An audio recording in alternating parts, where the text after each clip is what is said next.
son. Where'd you find this? Buckle up, buttercups. It's time to get down to business. It's the Totally Legitimate Business Podcast. Totally legit. Now, here are your hosts, Clint and James. We're doing it. Oh my God. Doing it. We did it, baby. Hello, and welcome to the Totally Legitimate Business Podcast. We are your host. I am Clint, and that is James. I'm James. And we just like to talk shit about being Literally everything.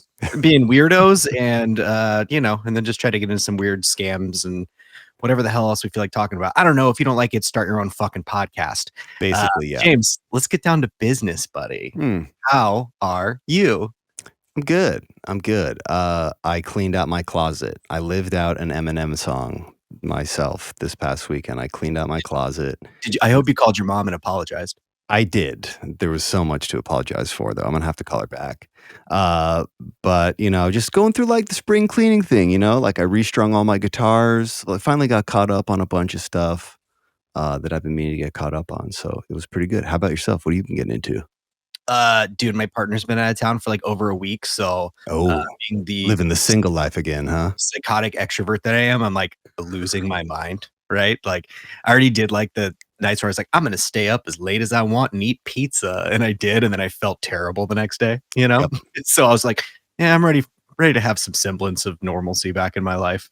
But no, everything's good. I'm a strong, independent man. You got a couple days. I don't need no woman. Yeah, no, I still got a couple days. But no, dude, just been working, hanging the hell out.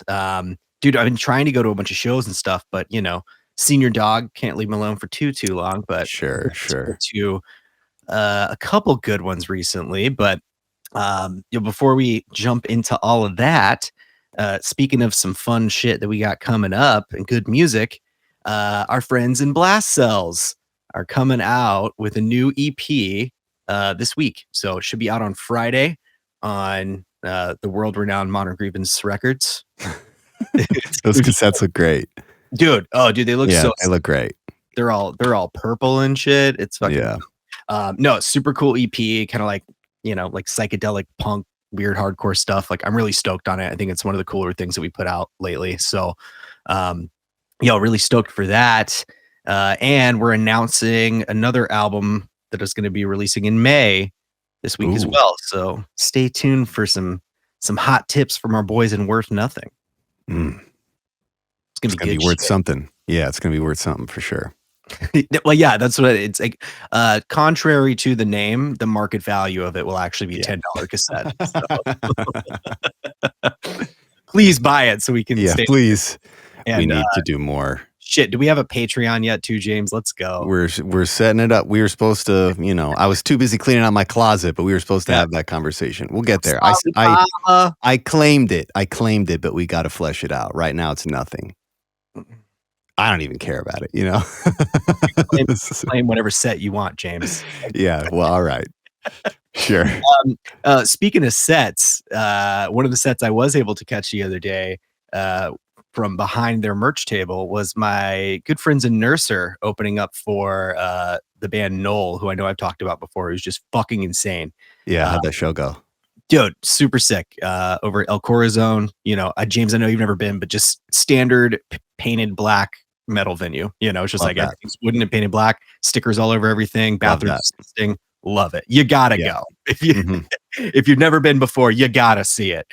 But yeah, man, getting to kick it with the Nurser dudes. They just played a bunch of shows, and guess what? We have a guest today, James. Oh, really? He is a member of several notable Seattle bands. Most recently, at least that I've been playing shows with and going to. He's a member of Into the Storm. He is a member of my favorite grindcore band, Nurser, and most importantly, he's a member of my friendship. It's Mr. Matt Jahn. Let's welcome him. Here we go. Wait. There we go. All right. How you doing, buddy? Welcome. Hey, how's it going? Oh, just great. You know me. Yeah. Matt's really lucky because he gets to hang out with me at least once every 2 weeks, and we always have really good and awkward conversations. It's awesome. You made it to the Null show, but then you missed out on the 2 Super Sick shows over the weekend with Dude. Black Tracks and Spooky, Verota, and now my favorite Seattle band, Flesh Produce. Yeah, all those pictures. And that's a great name too. Was that over at amazing name. The new Chlorine Pool House? Yeah, that was at the house show. I've been following Flesh Produce for a while, and I'd been meaning to check them out, and they absolutely blew away all my expectations. Probably my favorite Seattle band now. Hell yeah. No, I really like Black Tracks, and when y'all went on tour, you told me the best band that you played with was Black Tracks, or at least the other Matt did. They were in our. Me and Matt argued, and we had a very similar top 3 bands, and Black Tracks was definitely in that. Yeah. I still think my favorite of tour was Grody. That's such a great band name too. Yeah, I actually might be able to go catch Black Tracks tonight after we get done with this. So let's keep it speedy. No, I'm just kidding. Yeah. I hope so. I gave them a bunch of flyers because I was like handing them out at the Null show, and then I was handing them out at I was hoping to hand them out at the Pool House show, but they're like basically everyone there was under 21. So I'm like, okay, well, I guess I got a bunch of flyers for a 21 plus show I can't do anything with. How did it feel to be a late 30s man at a all ages house show? It was normal. It was chill. I don't know. Every time I go, I always just feel like I'm not supposed to be here anymore. I mean, I guess feel like so it's different, but it would have been weirder if I didn't know everybody who lived in the house. But it was kind of like, and because it was our second night playing with Black Tracks and Spooky, and I've known Jake from Black Tracks for well over a decade. So like, when we rolled up, and like I brought pizza, like vegan pizza, because I know Jake's at least vegetarian if that's how show rules. If they're not vegan. And so I brought that. They already had pizza there, and so me and Jake were joking. So like matinee pizza party with a show at the house, like just chill, kicking at times. It was a lot of fun. Definitely. Yeah. Shout out Black Tracks if you haven't checked them out. They're pretty fucking sick. And shout out New Chlorine Pool House for just being a little house venue run by a bunch of friends of ours. That's just they're really the glue that binds. House venues are really the glue that binds. We're losing venues left and right, and they live like, I don't know, like 40 minutes north of Seattle, and they just bring punk bands into the basement. Yeah, it's fucking dope. Yeah. As you know, Clint, when Nurser plays, people often go a little wild, and the pool house has those support beams like everywhere, right? Wrapped in pool noodles. Hazard. Well, so I think it's the regulars, like the regular kids that show up to the house shows there. When they started going wild, they basically all put one hand on the center beam and then spun around it. And so there was just this vortex in the center, using basically the pole as like the center of the whole thing. Shout out to that pole for just bearing the load. Not collapsing. Yeah, it really held its own. Holds it all together. Dude, that's sick, man. Yeah, so you play bass and do vocals in Nurser. I've been fortunate enough to work with y'all a bunch. I know you've got probably a couple other things going on as well. Like my band just played a show with your other band, Into the Storm, recently. That was a super fucking good time. Everybody in your band's really nice. I don't think I'd met them before that show. And you also do a lot of audio work as well. It's alive and breathing. Is that what you call it? Yeah, that's what I call my studio stuff. Because for a minute, me and James from Into the Storm with the whole, and I mean, in theory, we still do stuff, but we have Alive and Breathing Records, which is our record label that we use because we suck at finding labels and stuff whenever we had to put anything out. And so we were like, well, everyone says that it's easier to get promotion if you say you're on a label. So this is our little label. That's what I did, and it's going okay. Yeah, sure but is. you put in the other business side, whereas we did a whole bunch of hype for those releases, never tried to find any other bands, and then like just don't want to deal with the management of it, which is why when Nurser started, actually one of the funniest things is the first thing I said is Matt was very the guitarist of Nurser's name is Matt as well. It's really confusing. It's great. Yeah, it is. Matt, and Chris, that's Nurser. He was like, yeah, we're gonna get it out there, we're just gonna release it. And I'm like, oh, you sweet little puppy, you're so excited to just get it out there and stuff. And I'm like, we're absolutely not gonna do that. There are a bunch of small labels in Seattle. We will find one and we will work with them so that we don't have to deal with half of the stuff. Like, we'll do whatever we gotta, but let's get help. Dude, I specifically remember that conversation that y'all were like, hey, come over to the practice space and we'll chat. And I'd kind of like met everybody before a little bit, right? You know, but like we weren't like super friendly yet. And I just remember going over, I was like, yeah, I'll do this for you guys. I'll do this. And then I was like, yeah, and I'll do mail order. I'll ship all your stuff. And Chris goes, bingo, you're hired. Because nobody wants to do fucking shipping. They sure don't. Chris has been around. The funniest part about you signing up is I'm pretty sure Matt talked to you at our first show we ever played as a band. Where you got songs in and then your amp broke. I was joking with my buddy who was the bartender there. And I was like, yeah, man, you're going to see it's going to be sweet. We're going to do a 15-minute set in 7 minutes or something like that. Little did I know that halfway through our set, our amp was going to blow up. We weren't going to be able to figure it out. And we totally played like an 8-minute set and called it a day and just got off the stage. It was sick. I bought a shirt. That's metal. That's pretty metal. Yeah. Yeah. I don't even think you had shirts yet at that point. We might have. We came out pretty ready to throw it out. We didn't have shirts because the first shirt was the album cover, so we didn't have that yet. Aren't you glad we did it that way though? I had a lot of fun. Like James, I think I mailed you a couple. The cassettes that we did were all just like handmade slip covers with like art. Yeah, dude. So that's the one that I'm really like. I have to be careful with. I don't even want that to get scuffed up. It looks so clean, flat black like that. I fucking love it. Oh, that's second press. That's not the first press. Yeah, I was gonna say the first one was the spray paint one. The ones you guys did yourselves. Yeah, that's the same thing. I've got those in their own special envelope, like a plastic container, so they don't get fucked up. You're worth a lot of money one day, there, big guy. Dude, it doesn't matter if it's going to be worth a ton of money or not. It's just something cool that we created, and you know, I was telling this to Biagio last week. You guys have something cool happening out there. You're like in a city where that music is really kind of taking off. It's taking a spotlight in a sense. And you guys are cultivating something cool. Everything that has come out of there, I've loved. Every single thing. So, dude, like, you know, Northwest grindcore right now is crazy too. Like, it's popping. It's like there's a lot of good shit happening up there. You know, even in New York, like we're aware that is going down over there in that city. And it's been cool to watch you guys just run with it. It's been awesome. Seriously. I feel like Seattle is hitting another sort of sweep. Like there's always been good bands in Seattle because there's like a million bands in Seattle at any given time.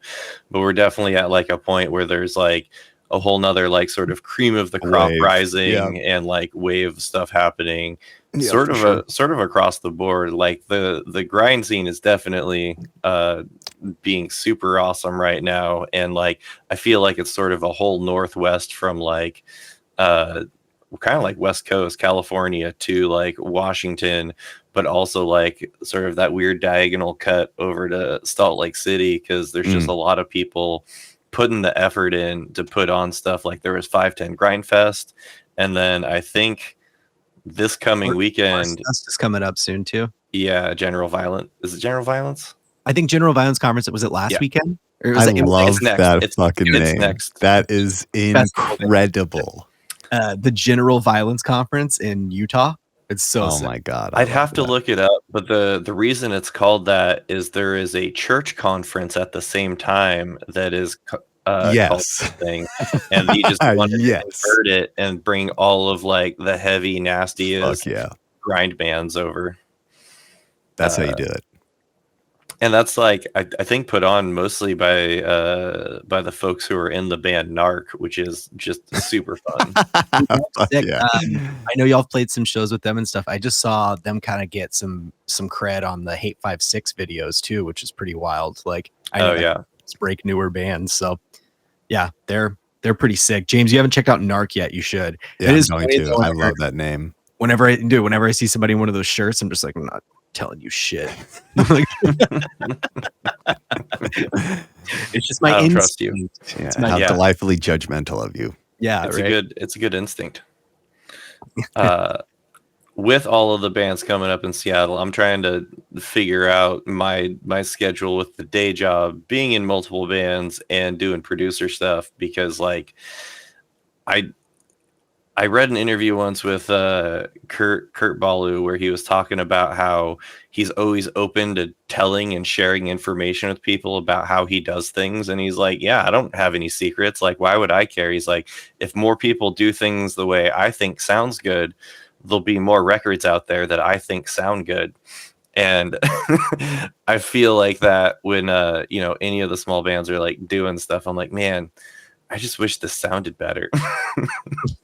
I love the music, don't like the production, like that weird mentality. that's why you just fucking do it yourself, I guess. I was gonna say, is that as far as things you record or just things that you hear? Things I hear, like that I want to I know you're working with Self-Deprecator right now. You're talking about you had Biagio on last week, right? Mm-hmm. Yeah. They're doing it all themselves too. Like they went to Derek for like production and stuff like that. And I was talking to, of course, there's another Matt who's doing the production for them, who's the main guitarist. And I was just like, oh yeah, man. Like if you have any questions or anything you're struggling with, like let me know. Like I feel like I've solved a bunch of weird issues that people have when they self-produce, that like more than happy to tell you what to do, or like try this, see if it works for you, kind of stuff. Yeah, I mean, dude, like I do like the style that you've been doing lately, because I know that you mixed up that I can't remember the latest Nurser split. I can't remember if you mixed that or not, but I know you at least did the self-titled. Yeah, I did the self-titled. I did the split. We went with Brad Boatwright for the mastering on that, which is why it just sounds like that massive bomb goes off. That master. Anybody who's listening, and if you're in like a band that's struggling, A, hit any of us up. We'll probably be nice about it and at least direct you to somebody who can help. B, get it fucking mastered, dude. I'm so tired of hearing like bands that I know should be good, and it just sounds like shit just because your shit's not boosted. Like you gotta just do it in a good way. Get your shit mastered. But anyways, well, that can be cost prohibitive. Again, go back to like the only reason I learned how to do any of the recording shit, so I didn't have to fucking pay somebody for it. Every single time of like any band that I've worked with, it's like younger, any band that I've been in, there's always been somebody who's like, well, it's going to cost like a few $100s. I'm like, yeah, it's going to go online. Like, this isn't just like something that like, sure, if you just want to play in your local basement and that's it, and that's all you care about, who gives a fuck? Go have fun. But it's like, if you want people to hear it and you want to be proud of it, it's going to live forever on the internet. I mean, unless it's like just like a MySpace thing where it just goes away after a while and they lose everybody's teenage. And that is possible. Yeah, seriously, that is a possibility with how short our attention span is. One day Bandcamp just goes away and it just seriously, Spotify gets banned. That's it. It's over. But again, like it is worth paying to have someone do that. But I also get it that like sometimes you don't have a couple $100 even between you to throw toward it. So that's when you just start your own record label. That's kind of what I'm getting at. Like the whole reason that we found ourselves in this place is because we had these same fucking issues. And the only way that we found around them is just by learning how to do the thing ourselves, so that we weren't relying on like, this is niche stuff here. We're not trying to fucking get on top 40. Like, this is niche shit. And I don't know what you're saying. Nurser's going to be top 40 pretty look, quick. I would love that, and I'm in full support of that. I just don't think the American public is ready for it. Though I do like the chaos of that happening. No, remember when it's- grunge got big? Now grind's Yeah, no, but we were kind of talking about that last week too. Like we are in a funny place now where metal has it's entered the average person's lexicon. Like people have a general idea of what metal is. It's not everybody likes unrealistic, Turnstile and Knocked Loose now. Like Coachella likes them. It is possible, you know. Last record is an absolute banger of like a death metal record. Like their other records were more hardcore. Yeah. And then the fact that they're at Coachella just absolutely decimating was so wild. Dude, see, that's what I think sick when bands go harder. Like, you know what I'm saying? Because it's always that thing where you see bands as they get bigger and progress from album to album. Some of them, like fans will tell you too. It's like, oh, I like the first two. But why? It's because they started softening up and trying to like get a little catchier, get a little softer. And the bands that go harder just completely prove that 100% wrong. Like almost every time. Yeah. Just stays fucking hard. Slipknot got harder with their second album. Like Knocked Loose got harder. Black Dahlia Murder just kept getting harder. Like, and they just get bigger and bigger. They don't have Slipknot kind of got soft, you know. But in their later years. But on their follow-up album to the first one. Yeah, that is the sophomore. Well, you thought that they should have just rapped a bunch, and then they came out with Iowa, and then it's just, oh well, that's the darkest shit that's ever been on the radio. Like my favorite thing about Iowa in general is it's such a heavy record that they put out as a follow-up to that, and every time they release an album, they put the same statement out that says this is the heaviest one since Iowa. It's still like it's like well, the last one was, so you still didn't pass that benchmark. And so I think when I was doing promo for the split and stuff, I was every time I got to write the little thing, I wrote this one's the heaviest one since Iowa, and I just used the same tagline. Oh my god, that's hilarious. Yeah, well, I mean that's always been a thing. It was called the sophomore slump. Like an artist comes out with an amazing first record, are they going to even be able to live up to it? And you know, we've kind of talked about this in great detail, but I think a lot goes into the first record, like literally time, blood, sweat, and tears, touring, refining of the music, playing hundreds of shows, hours and hours and hours of practice. Some guy comes in the room and says, "How'd you like to play Madison Square Garden, kiddo?" Yeah, no, seriously. And then they're like, all right, in another year, you need to have 12 more songs. And it's like, it took us 10 years to write those songs and get them to the point where they're, you know, I also don't think every band's first record is necessarily their best. I think every band is lucky to get one record that is like the pinnacle of their sound, and the rest that as listeners, the rest that we get, that's just for our enjoyment. Whatever they create past what they did, it doesn't matter because the contributions of what they did are so like, dude, Self-Titled and Iowa have a more profound effect on modern metal. It's like that and Meshuggah. Those two things are like the biggest subtle influence on metal over the past 20 years. There isn't a metal band playing right now that didn't listen to fucking Iowa or Self-Titled. I don't know. That's that. Right. Again, I want to argue with you, but you might be right. No. Go ahead. Let's get into it. Go ahead. Are you inviting me? I don't have an argument. No, I was saying I wanted to, but sure. I don't have a frame of reference as someone who, when Iowa came out, like it lived in my CD player for like 6 months. So like, and then, you know, like bands right now that like I follow that I love, like Portrayal of Guilt and stuff. They're like, our number one influence is Korn. So there you go. Yeah. No, they didn't mention Slipknot or Meshuggah. They went straight to Korn. Well, that's honestly this is horrible. I was walking around and I got coffee the other day in a very hilarious neighborhood in Brooklyn. And the 20-year-old guy behind the counter was playing all of Chocolate Starfish in the hot dog flavored water. And he loved it. And it clicked in my mind like, oh shit, that music actually, when it was happening and I was alive, I didn't realize that it was going to have any lasting effect. Like I didn't realize that the first albums from Limp Bizkit, Korn, System of a Down, and Slipknot were gonna be what they were. I was just listening to them and thought it was gonna pass, just like boy bands passed, came and went, you know.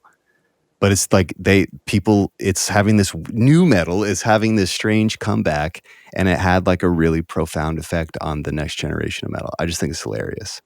I think that's one of those things that, like, when you're in the moment, right? Like, as a teen with that, you're like, oh, this is cool or whatever, right?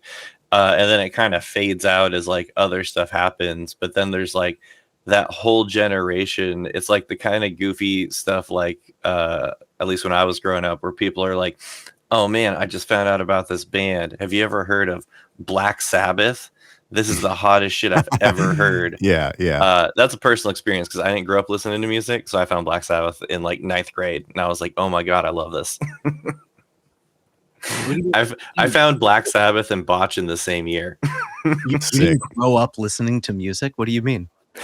I've like very religious parents and stuff like that. So basically it was just like classical music in the house all the time, always, nothing contemporary of any way, shape, or form. And so nothing secular. Yeah. So like soon as but like not even like Christian music, like literally just classic piano music generally was the only thing that was played. And my dad listened to sports. And then by the time I grew up old enough to like listen to the radio, I was like, oh my God, these radio songs. Have you heard of this Eve 6? And stuff like that. Seriously.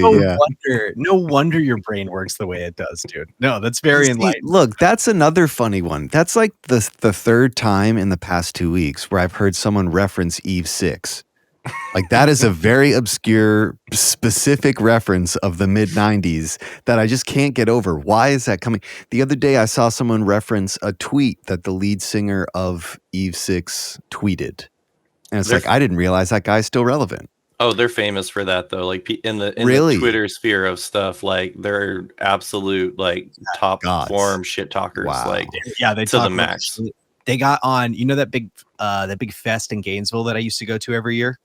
Yeah, that big punk fest. The punk fest. Yeah, such like a meme going on of like, who should we get? And everybody's like Eve 6. That they actually got Eve 6 to fly out and like be one of like the sub headliners. That's amazing. And apparently everybody, like when that song played, everybody just fucking lost their shit. Yeah, you know, like sure. I don't even know any other songs though. Not gonna lie. Sorry, Eve 6. Come for me. The 90s. The 90s were like that. You didn't need to know anything except for this. Just a rendezvous, and I'm through with you, babe. Exactly. Exactly. You know, that's maybe this is a good bridge here. I think it's really funny. Clint and I would talk about this even in college, how we would realize the idea of the hour-long 12 to 14 track record that was like super outdated. You know, for the longest time, you know, even over the period of album-oriented rock, a majority of a record was just fluff. Like we kind of saw the whole single thing kind of coming. That was happening while we were in school. We were in these classes and they were like, yeah, your industry that you're going into, it's getting destroyed. So you're walking into a hellscape. And we did. And I just remember us being kind of cognizant of the fact that in the future, it's going to be less about an entire hour-long record and more just, you know, shit single after shit single. How many of these fucking things can we crank out and fucking get on Hulu TV show placements as quickly as possible to milk it for every fucking penny it's worth? But I just think it's funny because, you know, we talk about where does this go? Right now, as independent music creators, we have to use Spotify, DistroKid, TuneCore, whatever, to get our music out and available to people on the platforms where people now consume music. And I'm just maybe interested in kind of just inserting there. I got so many comments on this because I have spent so much time thinking about exactly that, playing in bands since high school, watching all of those different things, watching the single, right? And I mean, in the term scope of history, when recorded music became a thing, it was all about the single because that's what you could fit on recorded media, right? Yeah. And so now that we we've flipped all the way to digital media where it's like you could make a week-long album, like whatever, no one cares. The format could go forever. Like you can do all kinds of like stupid shit, whatever you want to do. My favorite thing and my plan for my band Into the Storm, I kind of wanted to stick Nurser also in this, but it's grindcore, so it's a little bit different, which I haven't talked to you about yet, Clint, but we'll talk at some point. In theory, good. I love surprises. Yeah, if we can stay on the same thing, it'll work, but it doesn't matter as much because like a long Nurser album is going to be like 22 minutes. Like it's not going to be longer than that. It's just Yeah, but for Into the Storm, you know, we're talking a lot about grindcore. It's more of like a sludge band. Me and James, who is the drummer, we're like the two main guys who do a lot of the planning and everything for the band. We were trying to figure out what genre we were. And basically, sludge is sort of at the center of it, but something around progressive, something around metalcore, something around all of those post genres, post metal, post hardcore, all that stuff. I'd call you sludge. Yeah. The center of it is sludge. Always nice and easy for people. Yeah. But you know, 4-minute songs on the long side, like a 7-minute song here or there. But part of it is like, you know, I don't want to release a 50-minute album. Like, I just don't think that as a band who's not huge already, right? Like people who hear Into the Storm, they're like, oh, I love you guys. This is sweet. How come I never heard about you? And it's like, well, I don't know. It's hard to get my music out there, but sweet, whatever. Is that the idea of the single and the way to do it and why people do that is because you can run promotion like forever, right? Like if you look at, I'm trying to think of like the last like big rap record that came out like this. I mean, rap is notorious for that. But rap's notorious for it, but like you'll have a rap album that comes out that has 20 songs on it, and there were 15 singles, 20 songs, 7 skits. And they started dropping singles 2 years before the album dropped, right? And they dropped a single like every month or two, because when you do that, you're like, hey, check this out. I got a brand new thing you should check out right now. And then with attention spans the way they are, it's like, oh, okay, cool. And then it's like 2 months later, it's like, hey, check this thing out. And you're like, another thing for you. I heard that name like a couple months ago. Maybe I should check this one out. Oh, I didn't get to it. And then it's like, oh, 2 months later, hey, I got a single. You should check this out. And it just, that repetition means that like a year from then, even the casual person, if there was even a medium amount of promotion, is like, oh, I recognize that name. I think they're kind of big because I've heard about them for a year. Featuring Fred Durst, I'm in. Yeah, the features and stuff too. But like, but that whole thing. So my whole idea is that the other side of things for like the small independent bands or smaller bands is that vinyl still sells, and vinyl is huge. And when small bands have good looking vinyl, especially, but vinyl in general, people will buy it just because, and they're like, I like the art and I like the packaging. Like I have friends that own vinyl that don't have a vinyl player. Like you can't. I think we all have friends like that. Yeah. Right. It's like, okay, cool. Like I was in between with a crappy vinyl set, but I got a nice one now and I absolutely love it. But as a part of that, my whole thought process is like, well, the single thing in metal and stuff like kind of makes sense or whatever. But one of my favorite records that I have is the first Baroness record. I don't know if you know that one. It was called First. And then the second record was called Second. And there's a vinyl out there you can buy that's called First and Second. And side A is record 1 and side B is record 2.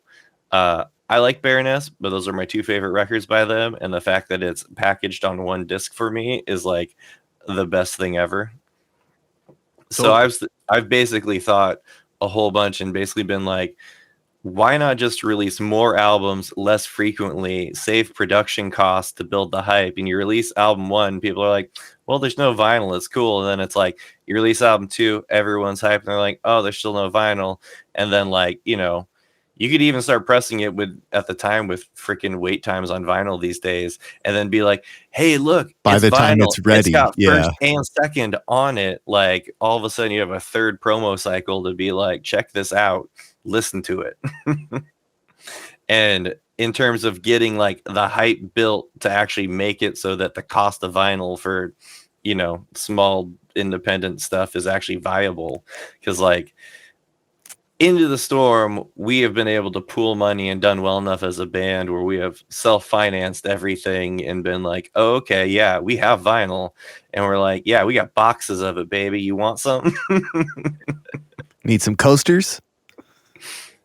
But man, dude, I think that's another thing that's also like kind of like scary of taking that dive, right? Because as somebody who constantly has media and shirts and everything in my room, which, by the way, I got rid of a box that was behind me this week, and I'm getting a new one delivered later this week. So you don't want to be sitting on all that stuff, right? Like, we live in major metropolitan areas. Some people are lucky enough to have basements and closets and shit. Like, that shelf is the fucking record label, and I've got everything. And if it doesn't fit, it goes on the fucking floor next to my band shirts and everything, and it just has to sit there until it sells. So like, you don't want to be sitting on dead stock, because that's just dead stock, Yep.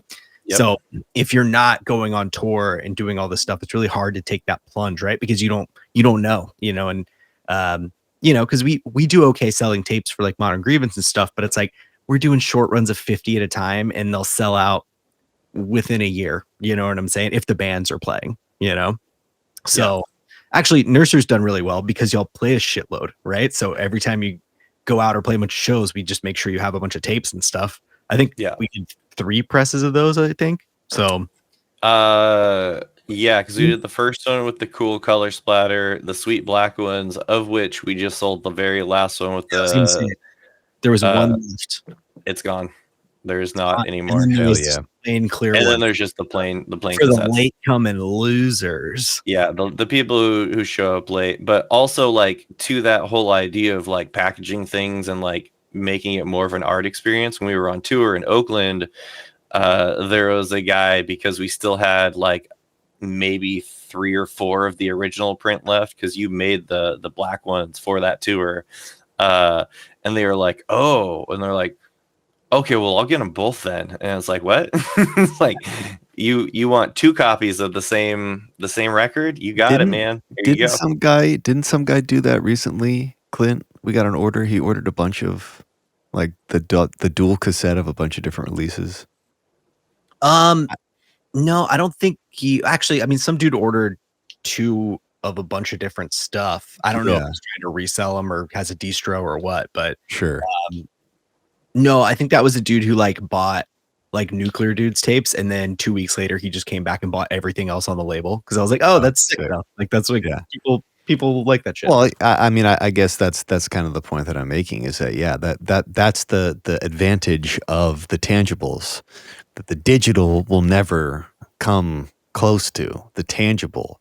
A guy can hear the same digital file. He's not going to go to 2 links to hear the same thing, but he'll happily pay for 2 different unique printings or pressings of a tangible something. And as somebody who has a lot of vinyl, I don't listen to all of it. I guarantee, I 100% will just tell you that I don't, but I have shit because I want it, or I'll buy it to support the band at the time. Yeah. Right? Yeah, for sure. Even if I like get rid of it later, I'm just like, yeah, cool. They still got their $30 on tour, and then I'm going to stoke somebody else out. Cause I do like record swap meets all the time and stuff too. So it's the joy of giving music is just, it's never ending. You can upcycle. Upcycling. Yeah. I definitely have some records that I don't get to as often, but I try and go through on a pretty regular basis. But we also like clean them out semi-regularly and get rid of things. I don't think I get rid of any of the local band stuff I buy, because usually it's like got that same like preciousness to me. Yeah. That I'm like, this is the coolest thing ever. But I even from early into the Storm days, I have a bunch of weird CDs still from small bands that I don't even know if they'd play, because bands like spray painted on them, and I'm like, that might have just eaten straight through the stuff like eventually. Oh, yeah. Oh yeah, we definitely had experiences where we tried to do cool shit like that, and it just like didn't fucking work. So we sold At all. like Yeah. bulk CDs. So they came to the next show and they're like, "Hey man, you took $5 from me, and this CD doesn't work." Yeah, in the world of weird ideas, advice for people in small bands who are like, yeah, I'm gonna do some cool art stuff. Into the Storm, James's partner does like embroidery, like their mom's an embroiderer and like all these other things. And we got the idea that we would do these fancy cloth CD cases that like had a button on it that you could button on the back, and they looked absolutely amazing. Crown Royal bags, kind of. Oh no, like think fine furniture, like weird pattern stuff, right? And then we put we embroidered the End of the Storm like logo onto it, and then like stitched the whole thing together. I didn't do any of this, mind you, but James and his partner signed up for it.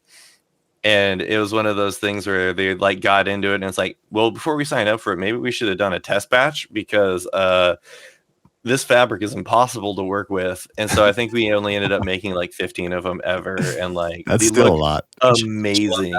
But it's like one of those things. And I was telling Chris about it, and Chris's old band was called Prison.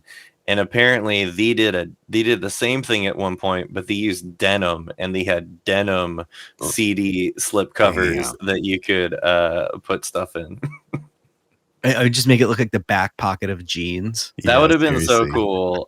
He didn't say there was anything cool other than the fact that it was denim itself. So, and when I moved in, I used to live next to Chris as well. We lived in the same sketchy warehouse in Ballard, and just Chris as a person, very crafty, like do-it-yourself kind of guy. Always made the joke that he boiled his own denim from It's Always Sunny in Philadelphia, and it's just like, oh yeah, I'm sure Chris found that like on the side of the street, and he's like, oh, that's fine, just boil your denim, it's cool.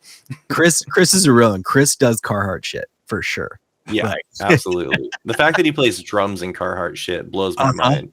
We played the Plaid Pig, and it's actually worse. It is a black box of a venue that smells like sewage. And you gotta get enough bodies in there to cover up the sewage smell, so that it just smells like whatever odor of people. Hot, wet sewage. Yeah. Oh yeah, absolutely. It's we found out maybe why, but we were there, and it was so hot on stage, and I was like, oh my god, it finally hit that thing. And I'm like, we're playing in a basement tomorrow, so I wore shorts to the other show, and Chris was wearing like his full regular like Carhartt stuff, and I'm like, you're a madman. I switched to shorts. He's like, it's gonna be cold, you're the madman. I was like, I was totally fine all night, totally cool, and I didn't get hot while we played. That leads me to the next question. Do you feel it's a cardinal sin for a grown man to wear shorts on stage if he's playing in a band? Unless you're a drummer. If you're a drummer, it's totally acceptable.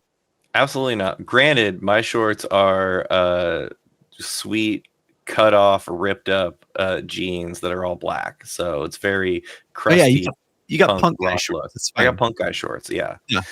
I don't know. I mean, I it's whatever. I can't say it's a cardinal sin, because all of like, I loved the Black Dahlia Murder, and like those guys just wear basketball shorts all the time, like all of them, because but I saw some really great diagram the other day. It was just like an X and a Y, and it was basically just like bands that wear pants, bands that wear shorts, bands that wear boots, and bands that wear flip-flops. So you could just place bands like in like the shorts and flip-flops category, which is true, because it's pretty like, accurate.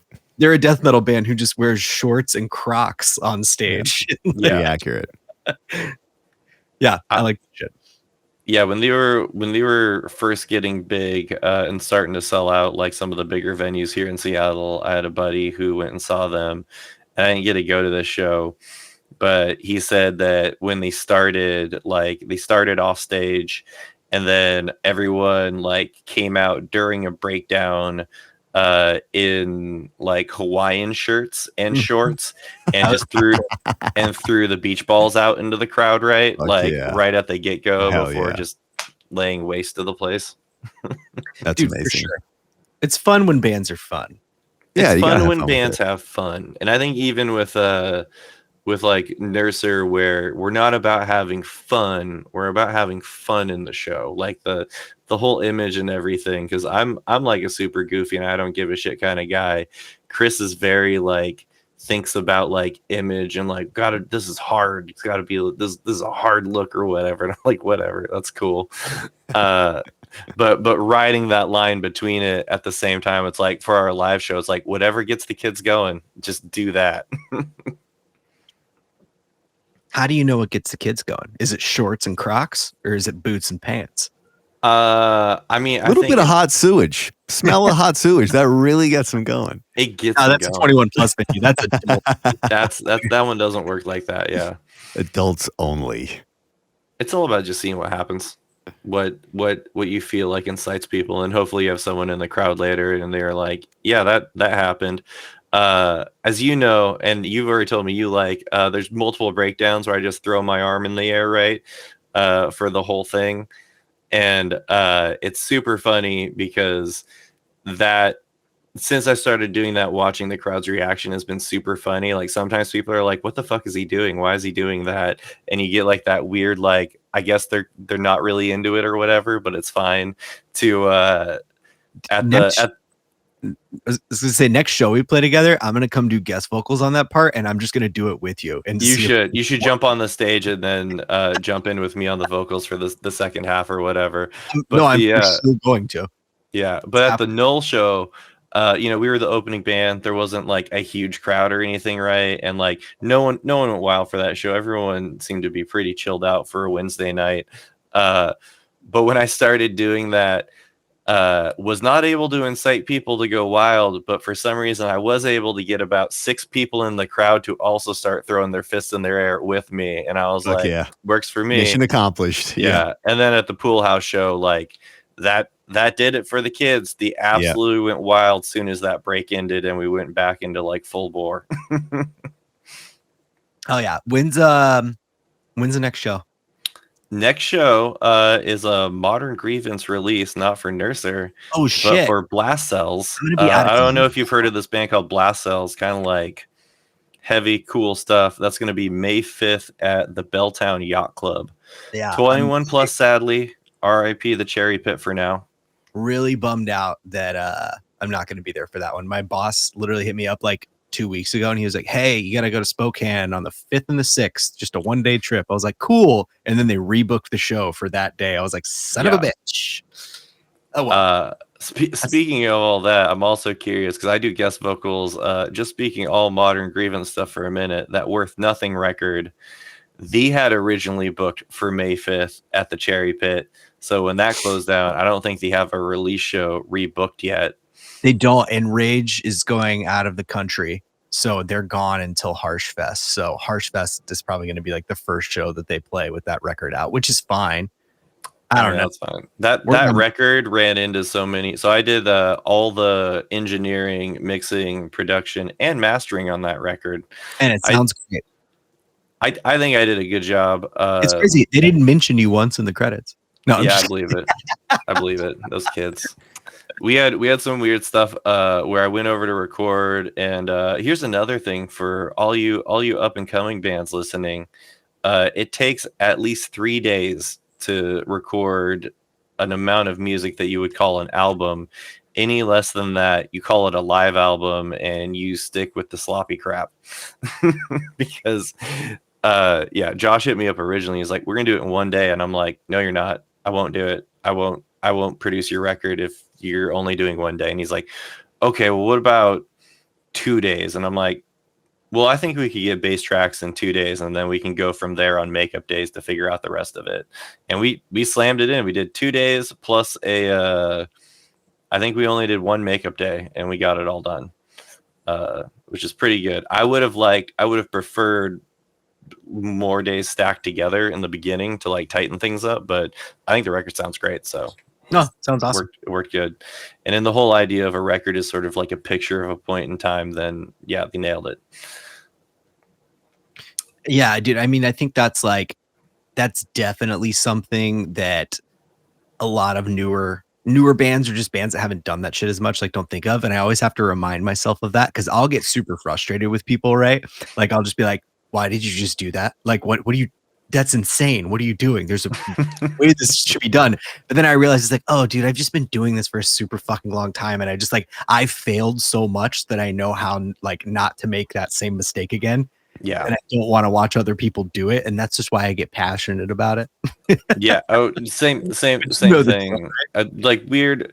I'm old guy status now, right? Where I'm like raging at people about stupid stuff at shows and like about their ideas. They're like, hey man, I'm going to do this. I'm like, that's a great idea. That second part though, don't do it like that. I'll give you advice. Here's free advice. Please take it. What's the other? Oh, earplugs is the other one that I feel like I've been, more kids are going out to shows, more people are out there. Wear earplugs. You're gonna buy some of the nice musician ones. Like, oh my gosh, I was at a Frail Body Ken Mode show, and a friend of mine who I've seen at, I can't even count how many insanely heavy shows, and she's outside and she's like, that bass rig was hurting my ears. I'm like, are you not wearing earplugs? And I'm like, I've seen you at like 6 shows in the last like 2 months. Get earplugs. Yeah, you know, most people just don't. I always have earplugs. In anywhere I go, any bag, I've got at least a pair of earplugs, and that's just from like a decade of working music festivals. It sounds better. You get the musician ones like you're talking about, it just drops everything 10 decibels. The show sounds better because you can hear what's happening. Just turned down. Yeah, well, that's not fun. No, because I want to feel it in my chest. I want to feel it rock me a bit, but I also don't want my ears to bleed.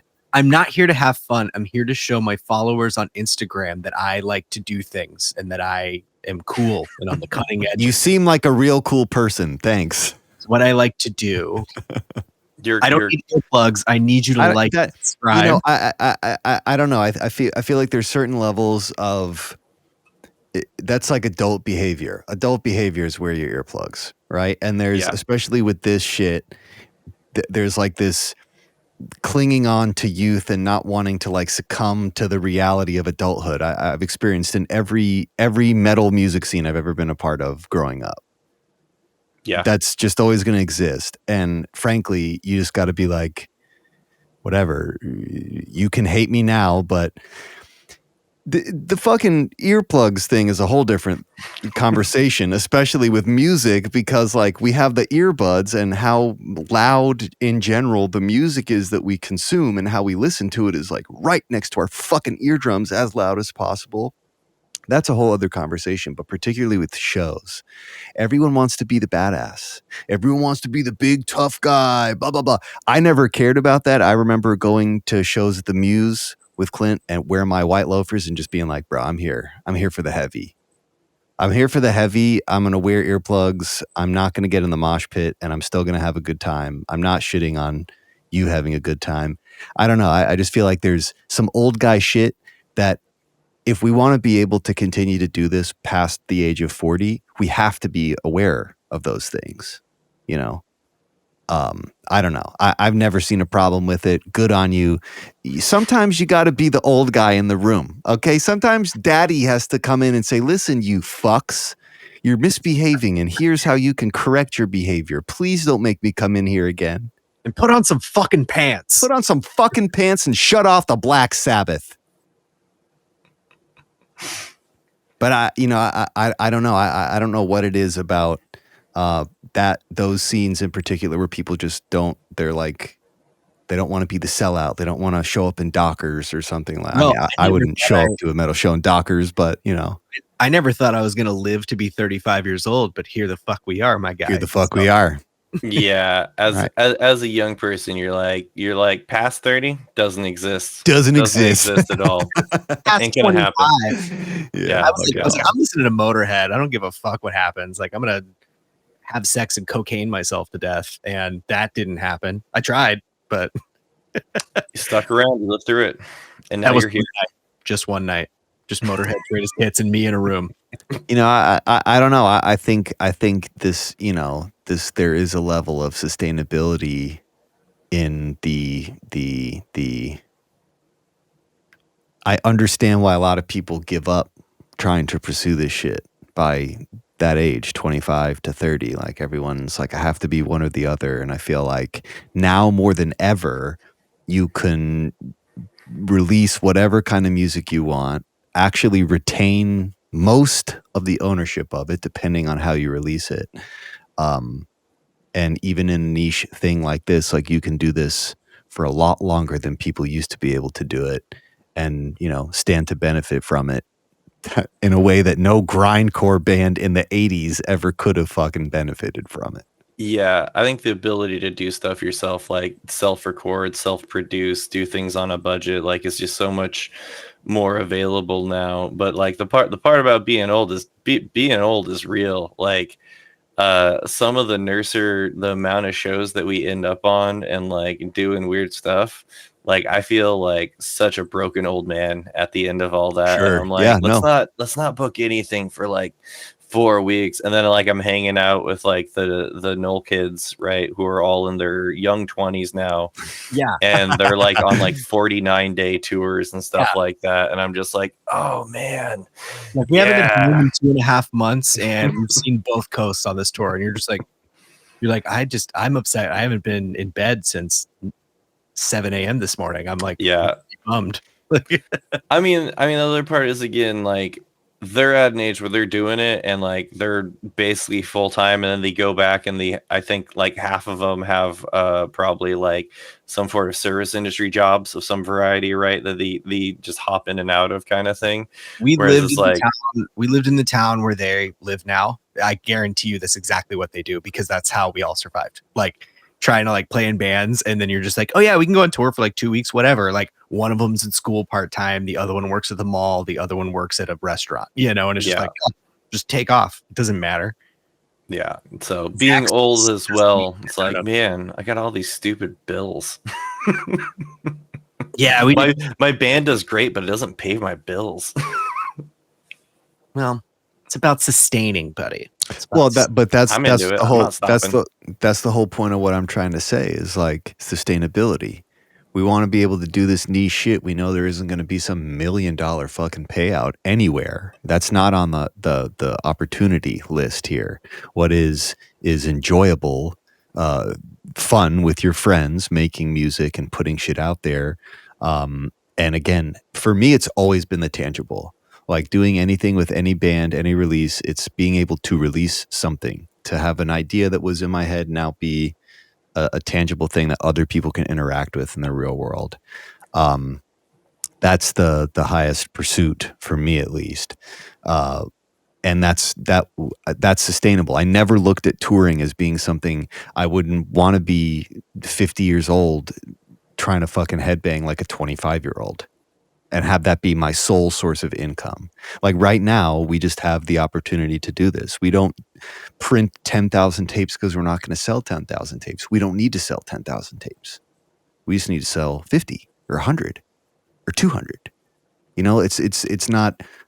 We live in a much more a la carte society now, and we can play that to our advantage. You know. This is a thing that can be sustained in a way that it couldn't have ever been sustained at any other point in time. And especially for metal, kind of going back to what I was saying, Seattle right now, there's the real likelihood that you don't even have to really do a ton of playing in Seattle. You just need to be playing the exact right shows as often as Seattle wants to see you, because of the nature of that scene kind of exploding. You can maximize it, you know, make that play to your advantage. My band's played like 7 shows. Have you guys only played 7 shows? Dude, we've only played like 7 shows because we just play once every like 2 or 3 months, and we'll just play like within like an hour. That's sustainable. That's a sustainable thing that a band can make that work for a rather long time. You know, I mean, Into the Storm, my other band, has only started playing shows since the pandemic again, and we only play sold out shows. So. Sick. Well, we played 3 shows since we came back, all sold out. and that's the point of what I'm saying. Like those shows, that's worth your time. You guys, if you promote that correct, you guys might all walk away with a little bit of money in your pockets, and then it didn't cost you money to do this thing that you love. So yeah, you know what we did? We fixed our van. So, dude, there you go. See, sustainable. This is sustainable, right? It didn't come out of your pocket from you paying rent. This is, I guess, we all got sold on the idea of the record industry being this thing that we were all gonna, go into and make a ton of money at, and that was unrealistic. All the people I know, It's unrealistic. I never thought that. Fair. That's fair. Minus people in like bands and that are actually like doing shit like that. Like everybody I know that works in the record industry like hates music now, and even some of like the touring bands too. They're just like, oh, this is my fucking job. I don't. And I don't want to hate music. I love music. No. I it is the one thing that I is my de facto escape, and boiling it down like that never made sense.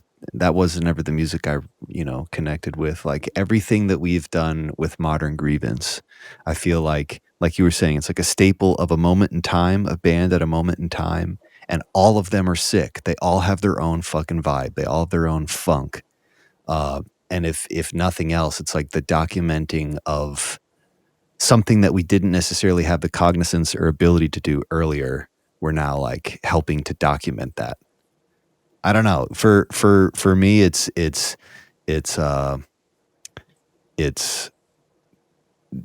everything is looking pretty good for what us trying to do what we're trying to do. Everything is looking pretty good. So hey man, we're all successful because we all just set our own standard of success. This is what I'm saying. We're living the dream that we want. That's our dream, right? We're not living up to some false ideal or I don't know. I just feel like you guys are doing something cool out there. We're capturing it, and it's super cool, even as an outsider, to kind of watch it happen. That's the great work. Great work isn't selling 1 million records. The great work is it emboldening people to make cool shit and putting that shit out there so other people can hear it. That's the great work.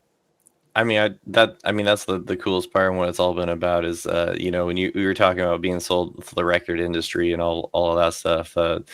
I never thought that, because all the bands I loved when I was a kid, especially as I was getting into music, were all a bunch of East Coast screamo and hardcore bands. And I'm like, these guys are not making any money doing this, and I absolutely love them. But, I'm going as a teenager to see them play Second Avenue Pizza in Seattle when that was around and stuff. And it's like, I know they're making some money out of that, but not enough to like do anything. And I don't see these bands hitting the radio or it. So I feel like we're of the generation where that kind of flipped, right? Like post kind of the grunge era was the last like big bastion of big wave.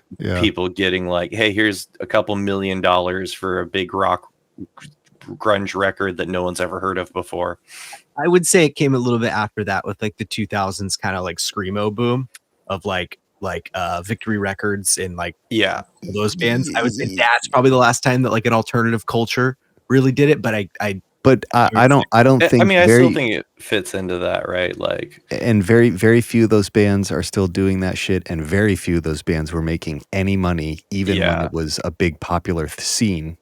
Was like it nationwide, Was it Victory Records, or is one of those labels that had a whole bunch of stuff where like all the bands were like, we never get. Well, Epitaph was a legitimate label, but like Victory Records are one of those. Speaking from example, fuck Victory Records. Was that the one? Yes, dude. I released a record on a Victory sub label, and like they just straight up like. They're just like, oh, you haven't sold anything. I was like, I literally am looking at a picture of a kid wearing a shirt right now that they ordered from the website. You're telling me 0? They're like, yeah, it's 0. I'm like, explain this to me. Like, what the fuck is going on? And then like, they're like, yeah, you still haven't sold any. And I was like, I ordered 4 for the band. Like, fuck you, dude. Yeah, they fucking suck, dude. So they're out of business now. So all of that stuff, it was like getting into music. Me and James, again, been playing since high school. We were like, how do we do this knowing that the money's not going to come from this, but we have like the art and the whatever that we're going to do regardless. Like it's going to come out kind of thing. The chutzpah. You got the gas. You got the steam. One of the funniest, I guess, kind of things we came up with was like, and why Into the Storm has been a band for I don't even know how long. It's like, hey, if we just keep the same band name and stay the same band forever, eventually people will be like, that's an institution. They may only have like forever. 500 or 600 people listen to it, but those 600 people are hardcore because they joined in 6-8 years ago. Yeah, no. All you It's not a bad method. It's like when you see the things of like the actors. It's like they didn't get their first big break until they were 45, and you're like, yeah. Is that gonna be me? Am I doing this for another 10 years? Yeah, they didn't have to suck Harvey Weinstein's dick until they were 45. Steve Buscemi, he had to be a fireman and then suck Harvey Weinstein's dick. Wow, what a shame. It all comes together in the end, though, right? I guess, yeah. Well, we didn't even get to the topic. We're gonna have to have you back, and we're gonna have to legitimately discuss this. But dude, thank you for joining. Thank you for poking and prodding on this, analysis of your process and your thinkings of the inner workings of shit here. Is there any stuff that you've got coming up that you want to blast again quickly before we get off here? Check out my bands, Nurser and then Into the Storm. Both of those are going strong right now. There's going to be a new Nurser LP out sometime in the next probably year. And then same for Into the Storm. There's going to be an EP out sometime within probably the next year. And then the LP is also almost written for that, which I'm super hyped on. So both of those are going to be awesome. And check them out if you like any kind of heavy music. And if you need a label, I know a guy. And also, let's play some fucking shows together, my guy. Let's go. Oh, he threw down the gauntlet right here on the show. He threw down the gauntlet. Hey, look, I'd never say it to your face, but you're a true friend of mine, and I love and appreciate you very much. But yeah, thank you for coming on. All the Into the Storm guys love you, and it's very funny having known you for like a year and a half or 2 years, and then to finally play a show. And then you meet all of them and they're like, man, I love Clint. And I'm like, Clint's been around forever. What are you talking about? You guys acting like he just appeared. Yeah, you should be like, I like his first record better. Yeah. It's not Iowa. His new records aren't Iowa, but Clint used to be heavy. This new stuff, don't know. Now he's psychosocial. All right. Yeah, That's enough of that.